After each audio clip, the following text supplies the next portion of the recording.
Spider-Man brand new day in 1 week. Spider Man brand new day திரைப்படம் தற்போது மேலும் ஒரு முக்கிய சர்வதேச சந்தையில் முன்கூட்டியே வெளியாகிறது.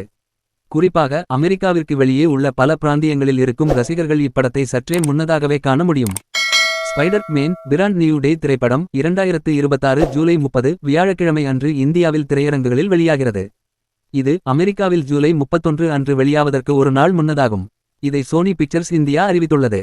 இருப்பினும் இப்படத்தை முன்கூட்டியே வெளியிடும் ஒரே சர்வதேச சந்தை இந்தியா மட்டும் அல்ல. மற்ற சர்வதேச பகுதிகளும் அவ்வாறு செய்வதாக உறுதி செய்யப்பட்டுள்ளன. ஜெர்மனி இப்படத்தை ஜூலை 29 அன்று திரையிடும். அதேபோல் ஜெர்மனியும் திரையிடும். அடுத்த வாரம் டிக்கெட்டுகள் விற்பனைக்கு வரவுள்ளன. இது ஸ்பைடர்-மேன் திரைப்பட வரலாற்றிலேயே மிக முன்கூட்டியே முன்பதிவு செய்யப்படும் முதல் நிகழ்வாகும். குறிப்பிடத்தக்க வகையில் பெரிதும் எதிர்பார்க்கப்பட்ட இரண்டாவது டிரெய்லர் ஏறக்குறைய இதே நேரத்தில் வெளியாகும் என வதந்திகள் பரவி வருகின்றன. இந்த ஆண்டு வெளிவரும் 2 MCU திரைப்படங்களில் பிராண்ட் நியூ டே ஒன்றாகும். மற்றொன்று டிசம்பர் 18 அன்று வெளியாகவிருக்கும் ரூசோ சகோதரர்களின் அவெஞ்சர்ஸ் டூம்ஸ்டே நோ வே ஹோம் நிகழ்வுக்கு 4 ஆண்டுகளுக்கு பிறகு நடக்கும் இத்திரைப்படத்தில் பீட்டர் பார்க்கர் நியூயார்க் நகரத்தை குற்றங்களிலிருந்து தொடர்ந்து பாதுகாப்பதோடு தனது முடிவின் விளைவாக இழந்த தனிப்பட்ட வாழ்க்கையை சமாளிக்கவும் போராடுகிறார். கிறிஸ்டின் டேனியல் கிரெட்டன் இப்படத்தை இயக்கியுள்ளார்.